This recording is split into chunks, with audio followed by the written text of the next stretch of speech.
महेश पुरोहित। आज मैं आपको बताऊंगा इंडियन ट्रस्ट एक्ट 1882 और दी बॉम्बे पब्लिक ट्रस्ट एक्ट 1950 के बारे में। तो आप मेरी लॉ अवेयरनेस इंडिया चैनल को लाइक कीजिए, शेयर कीजिए और सब्सक्राइब कीजिए। आज हम जानेंगे भारतीय ट्रस्ट अधिनियम 1882 क्या है, ट्रस्ट के प्रकार कितने हैं, बॉम्बे पब्लिक ट्रस्ट एक्ट 1950 क्या है, इनकम टैक्स एक्ट 1961 की धारा 12 AB क्या है। तो सबसे पहले हम जानते हैं what is Indian trust act 1882। भारतीय ट्रस्ट अधिनियम 1882 क्या है। इंडियन ट्रस्ट एक्ट 1882 की धारा 3 के अनुसार ट्रस्ट एक दायित्व है जो किसी संपत्ति के स्वामित्व से जुड़ा हुआ है। ट्रस्ट में ट्रस्ट के बनाने वाले व्यक्ति को ट्रस्ट का जन्मदाता यानी कि डोनर और ऑथर कहा जाता है, और वह व्यक्ति जो ट्रस्ट को चलाने का रिस्पॉन्सिबल है उसे ट्रस्टी कहा जाता है। जिन व्यक्तियों को ट्रस्ट का लाभ पहुंचे उन्हें लाभान्वित यानी कि बेनिफिशियरी कहा जाता है। अब जानते हैं टाइप्स ऑफ ट्रस्ट यानी कि ट्रस्ट के प्रकार के बारे में। ट्रस्ट 2 प्रकार के होते हैं, प्राइवेट ट्रस्ट और पब्लिक ट्रस्ट। प्राइवेट ट्रस्ट वे है जो भारतीय ट्रस्ट अधिनियम 1882 के तहत रजिस्टर्ड किए जाते हैं, और पब्लिक ट्रस्ट वे है जिनको चैरिटेबल और रिलीजियस ट्रस्ट में विभाजित किया गया है। ऐसे ट्रस्ट के लिए the charitable and religious trust act 1920, the religious endowments act 1863, charitable endowments act 1890 and Bombay public trust act 1950 कानून अवेलेबल है। मैं आपको प्राइवेट ट्रस्ट और पब्लिक ट्रस्ट को सरल भाषा में एग्जाम्पल देके समझाता हूं। सबसे पहले हम समझते हैं प्राइवेट ट्रस्ट के बारे में। मान लीजिए मिस्टर ए नाम का एक व्यक्ति है, वो मिस्टर बी को ये बताता है कि मैं एक ऐसा ट्रस्ट क्रिएट करना चाहता हूं जिस ट्रस्ट में जो भी इनकम आएगी वो केवल सी, डी और ई के लाभ के लिए खर्च की जानी है। तो मिस्टर ए डोनर और ऑथर हुए, वो मिस्टर बी को ट्रस्टी बनाते हैं, तो मिस्टर बी ट्रस्टी हुए, और इस ट्रस्ट में जो भी इनकम आएगी वो केवल सी, डी और ई के लाभ के लिए खर्च की जानी है, यानी कि सी, डी और ई बेनिफिशियरी हुए। ये प्राइवेट ट्रस्ट है क्योंकि ये केवल सी, डी और ई के पर्सनल बेनिफिट के लिए जो भी इनकम आएगी वो उनके लिए खर्च की जानी है। अब हम जानते हैं पब्लिक ट्रस्ट के बारे में। पब्लिक ट्रस्ट में 2 तरह के ट्रस्ट है, रिलीजियस ट्रस्ट और चैरिटेबल ट्रस्ट यानी कि एनजीओ। सबसे पहले हम जानते हैं रिलीजियस ट्रस्ट। मान लीजिए मिस्टर ए नाम का एक व्यक्ति है जो मिस्टर बी को ये बताता है कि मैं एक मंदिर के लिए ऐसा ट्रस्ट बनाना चाहता हूं जिसमें जो भी इनकम आएगी उससे केवल हिंदू पब्लिक को ही फायदा पहुंचे। तो मिस्टर ए डोनर और ऑथर हुए, वो मिस्टर बी को ट्रस्टी बनाते हैं, तो मिस्टर बी ट्रस्टी हुए, और इस ट्रस्ट में जो भी इनकम आएगी वो केवल हिंदू कम्युनिटी के लिए खर्च की जानी है, तो हिंदू पब्लिक बेनिफिशियरी हुई। ये एक रिलीजियस ट्रस्ट है। मान लीजिए मिस्टर ए के नाम का एक व्यक्ति है, वो मिस्टर बी को ये बताता है कि मैं एक ऐसा ट्रस्ट बनाना चाहता हूं जिससे केवल अनाथ बच्चों को फायदा पहुंचे। वो एक ट्रस्ट क्रिएट करते हैं, तो मिस्टर ए डोनर और ऑथर हुए, वो मिस्टर बी को ट्रस्टी बनाते हैं, तो मिस्टर बी ट्रस्टी हुए। इस ट्रस्ट में जो भी इनकम आएगी वो केवल अनाथ बच्चों के लिए खर्च की जानी है, तो ये बेनिफिशियरी हुई। रिलीजियस ट्रस्ट में सरकारी बेनिफिट कम मिलता है क्योंकि उसका लाभ कोई एक पर्टिकुलर कौम को जाता है, जबकि चैरिटेबल ट्रस्ट यानी कि एनजीओ में सरकारी बेनिफिट ज्यादा मिलता है क्योंकि उसमें सब कौम को लाभ मिलता है। अब हम देखते हैं what is the Bombay public trust act 1950। Bombay public trust act 1950 क्या है। सार्वजनिक ट्रस्टों के लिए कोई केंद्रीय अधिनियम लागू नहीं है, लेकिन विभिन्न राज्यों ने अपनी परिस्थितियों और प्रशासन को उचित हो ऐसे स्वयं के अधिनियम बनाए हैं।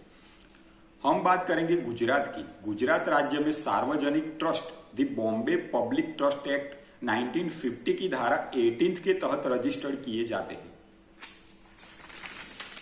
सार्वजनिक ट्रस्ट रजिस्ट्रेशन एप्लीकेशन फॉर्म आपको चैरिटी कमिश्नर या डेप्यूटी चैरिटी कमिश्नर की ऑफिस से जरूरी फॉर्म फी देने से मिल सकता है।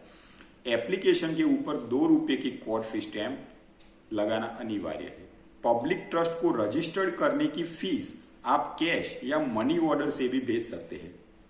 यदि संपत्ति की कीमत 2000 रुपये से कम है तो 20 रुपये की रजिस्टर्ड फीस, 1000 रुपये से ज्यादा लेकिन 5000 रुपये से कम तो 50 रुपये की रजिस्टर्ड फीस, 5000 रुपये से ज्यादा लेकिन 10,000 से कम तो ₹100 रजिस्टर्ड फीस, रुपये से ज्यादा लेकिन 25,000 रुपये से कम तो 250 रजिस्टर्ड फीस, 25,000 से ज्यादा तो 500 रुपये रजिस्टर्ड फीस। इसके साथ संपत्ति की बाजार कीमत क्या है वो भी बताना पड़ेगा। जितने भी ट्रस्टी है वो सब या कोई एक ट्रस्टी या मैनेजर एप्लीकेशन में साइन कर सकते हैं। प्रत्येक आवेदन के लिए सौगंध लेना अनिवार्य है। डेप्यूटी या असिस्टेंट चैरिटी कमिश्नर,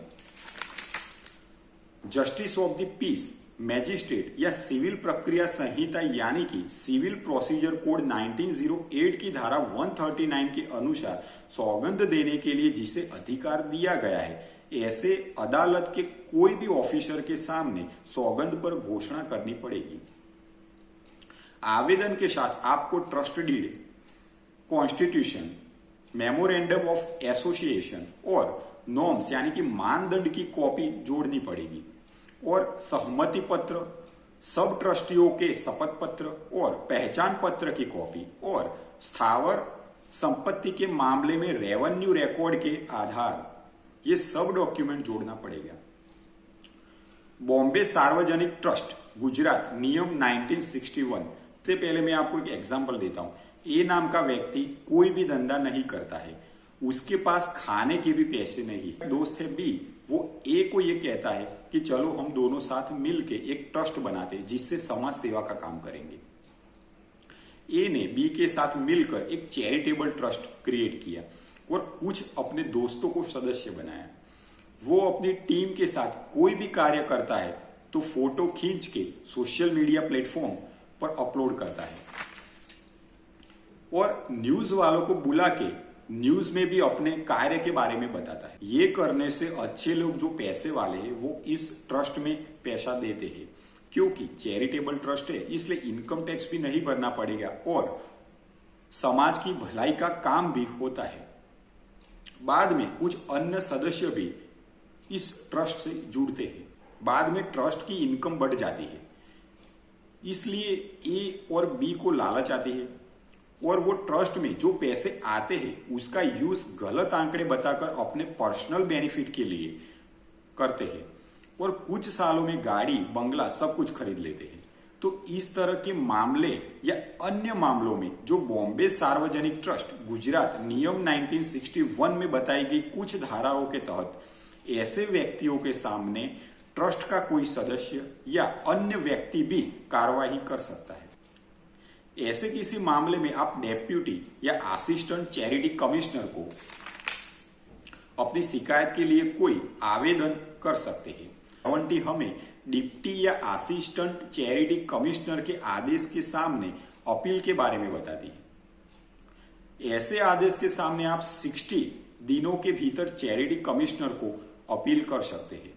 धारा 72 हमें कहती है कि चैरिटी कमिश्नर के आदेश के सामने आप 60 दिनों के भीतर कोर्ट में भी आवेदन कर सकते हैं।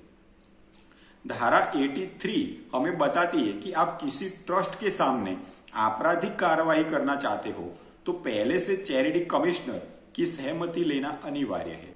What is section 12 AB of income tax act 1961? Income tax act 1961 की धारा 12 AB क्या है? 12A और 80G सर्टिफिकेट लेने से टैक्स भरने में पब्लिक ट्रस्ट को छुटकारा मिलता था। मोदी सरकार के पास ट्रस्टों के रजिस्ट्रेशन के मामले में जो पुराने ट्रस्ट और ऑर्गेनाइजेशन है उनका सही से डेटा अवेलेबल नहीं था, इसीलिए ऐसे ट्रस्टों का डेटा लेने के लिए और वो सही तरह से काम करे इसलिए 1 अप्रैल 2021 से जो इनकम टैक्स एक्ट की धारा 12 है, 12AA, 35AC, 80G, 1023AC, ये सारे इनवैलिड हो चुके हैं और ये सारे ट्रस्ट और ऑर्गेनाइजेशन को जिसके पास ये रजिस्ट्रेशन था उनको सेक्शन 12AB के तहत फिर से रजिस्ट्रेशन कराना होगा। सेक्शन 12AB का जो रजिस्ट्रेशन है उसके लिए फॉर्म 10A भरना पड़ेगा। ऐसे रजिस्ट्रेशन के बाद एक URN जनरेट होगा, यानी कि यूनिक रजिस्ट्रेशन नंबर। इससे इनकम टैक्स पोर्टल पर एक डेटाबेस बनेगा, तो इससे पता चलेगा कि ट्रस्ट और ऑर्गेनाइजेशन जेन्युइन है या नहीं। धारा 12AB के लिए आप 30 जून 2021 तक रीवैलिडेशन और रिन्यू के लिए अप्लाई कर सकते हैं और ये रजिस्ट्रेशन करवाना अनिवार्य है, जिससे आपका 12A tax exemption certificate convert होके 12AB हो जाएगा। 80G के लिए भी यही 10A फॉर्म फिलअप करना है। तो आज हमने जाना ट्रस्ट के बारे में। आप मेरे चैनल से जुड़े रहिए और अपने प्रश्न मुझे कमेंट कीजिए और चैनल को लाइक, शेयर और सब्सक्राइब कीजिए। धन्यवाद।